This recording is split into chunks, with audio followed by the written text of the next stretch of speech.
Hello and welcome back to another episode of Sports Speak. I'm your host, Spencer Ripchik. And I'm your co-host, Tanyon Loose.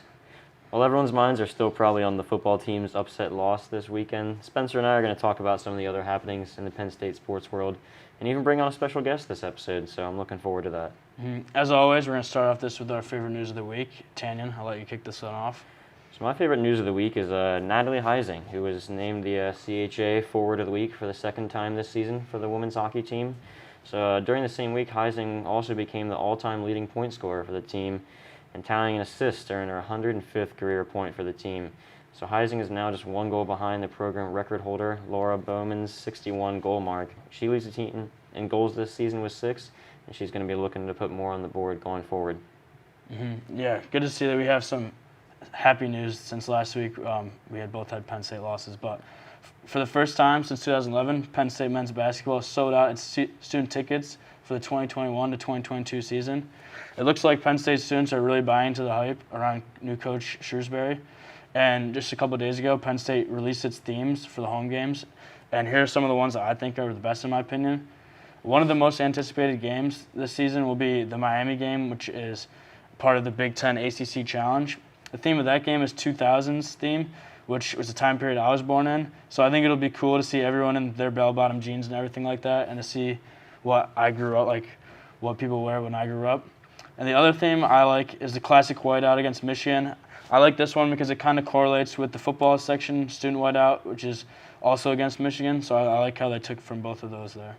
Yeah, it's going to be interesting to see the support behind the team this year. It's really up in the air how this team's going to do this season, so we'll find out if that support sticks around throughout the season. Yeah, definitely. All right, with the news done and dusted, we'd like to welcome our first guest of the year, Joel Neuschwander, who is one of the Collegian's women volleyball reporters. Yeah, he's been really killing it this year with the coverage. Definitely knows his stuff. So we're going to pick his brain for a little bit. And I'm going to start off with my first question. Joel, who's been the biggest surprise for Russ Rose's squad this season? Yeah, I think I'd have to go with freshman outside hitter Angelina Stark. She just got into a few sets before Erica Pritchard went down, but she was kind of thrust into an expanded role as the season went along. And for a freshman, I think she's handled the Big Ten really well, and she's a big reason why Penn State is where it is at this point in the season.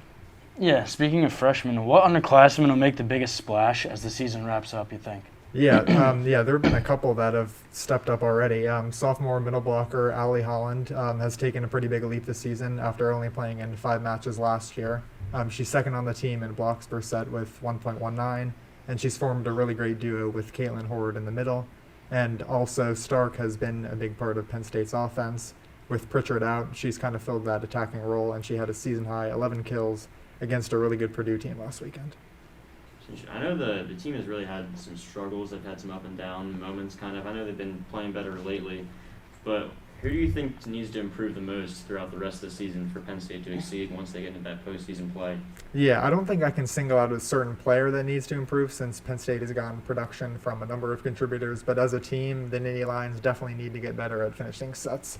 That was something they struggled with earlier in the season, letting a win slip away against Stanford and sometimes having a tough time with putting other teams away. But they definitely kind of flipped the script in that regard the past couple weeks, getting stronger as sets move along and being able to sort of put the nail in the coffin. Yeah, speaking of like nail in the coffin, Penn State plays Nebraska again later on this season. What do the Nittany Lions need to do in order to take down one of the top dogs in Nebraska? Yeah, I think a big key is winning the first set. Penn State got behind the 8 ball in their last match against Nebraska, and although they won the second set, they kind of had to play from behind the rest of the way. So I think winning that first set and getting off on the right foot will serve them well because you really can't let a team like Nebraska get an early edge. Yeah.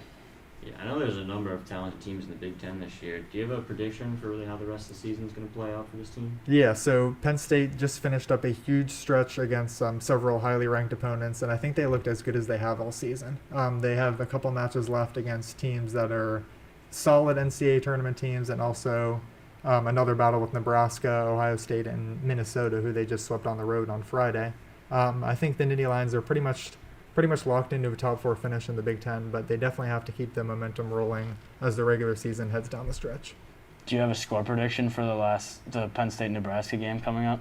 I think there's a good chance it'll go 5. I could see it going either way.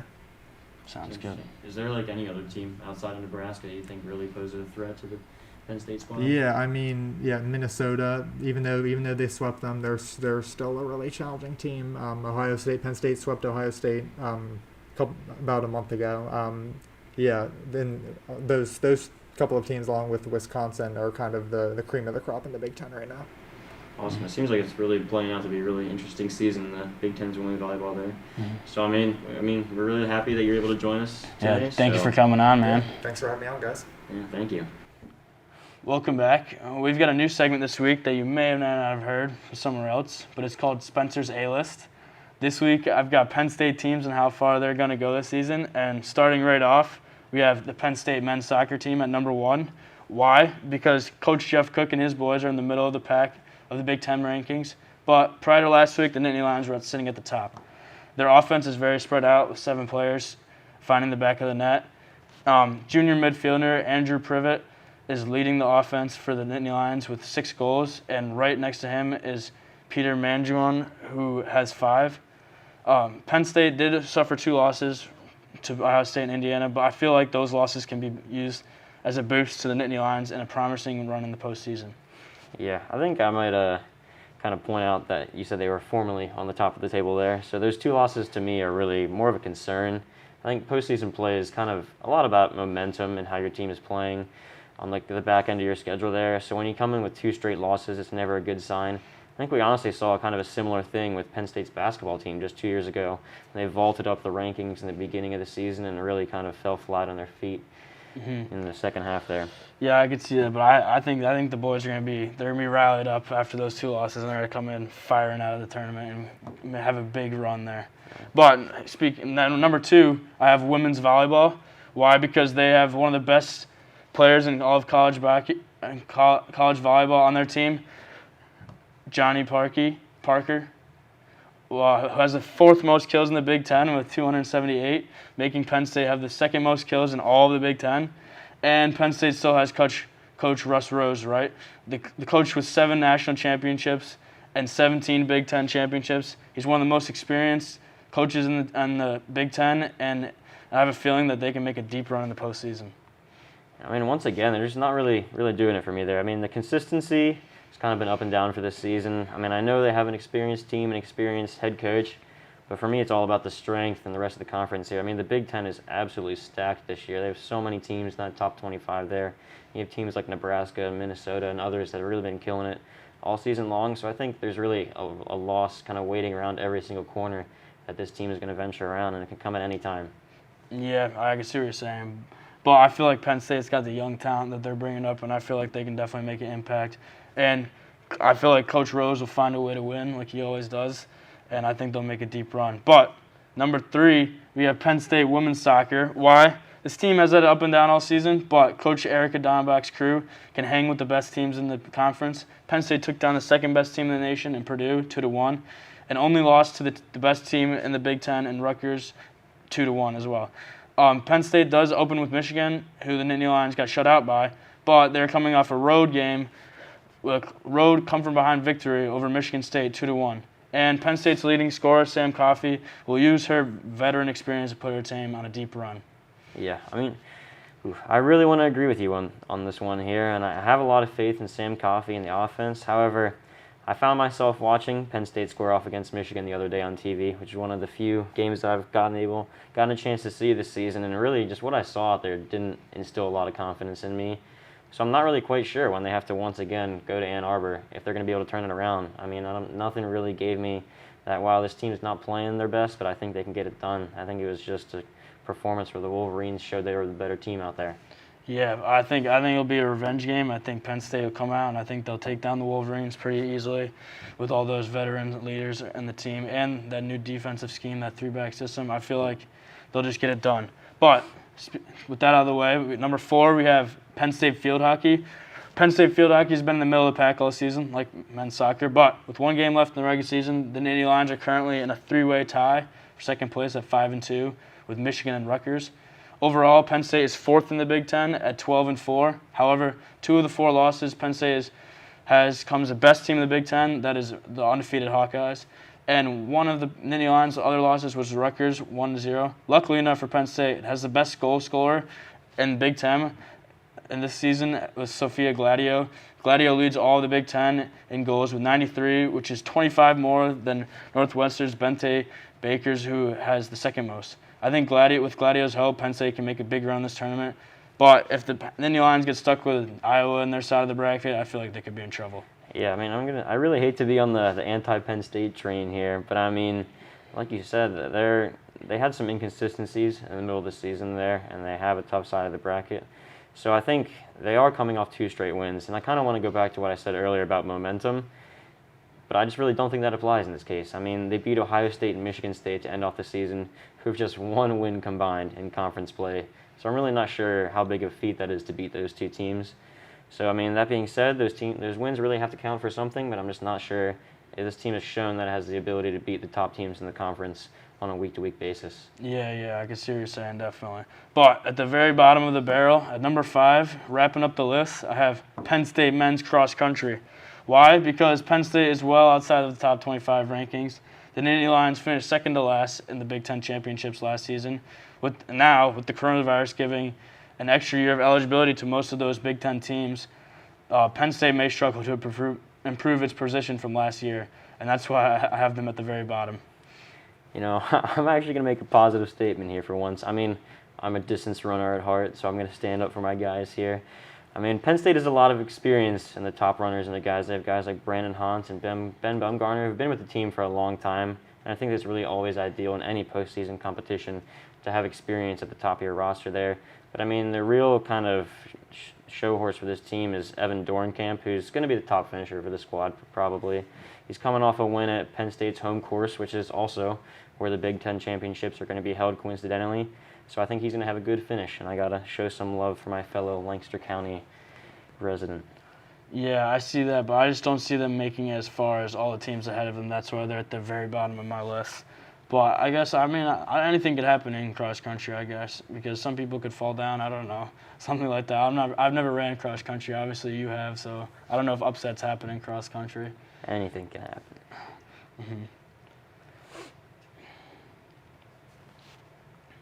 So on the topic of conference play, the Big Ten women's soccer tournament schedule was released a couple days ago, like I said. So Tanyon and I thought it would be fun to fill out the bracket March Madness style, and then in a couple of weeks see how we all did, and when it's all over. All right. So first up, we got Wisconsin taking on Rutgers.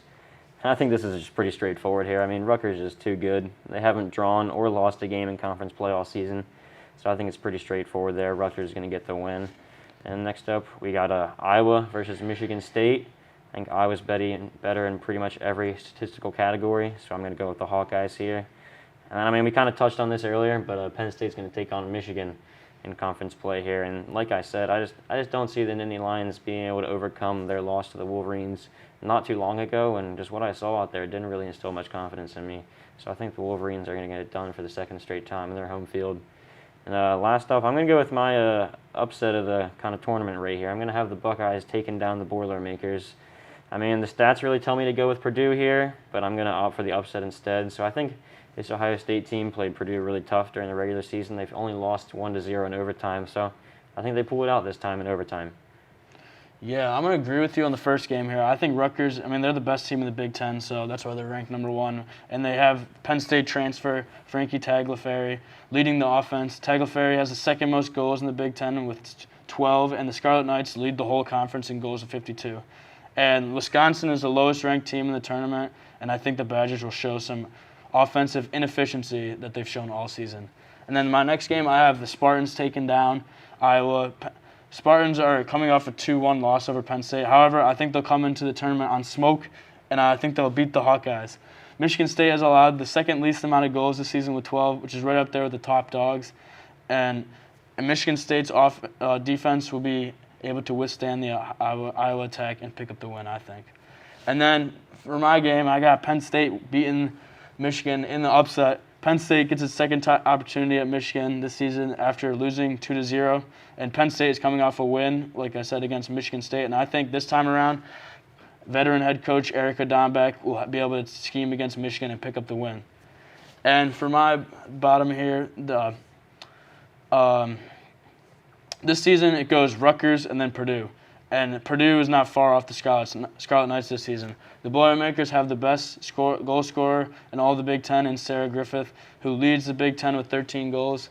And Purdue's offense will be too much for Ohio State to handle, and they'll pick up the win.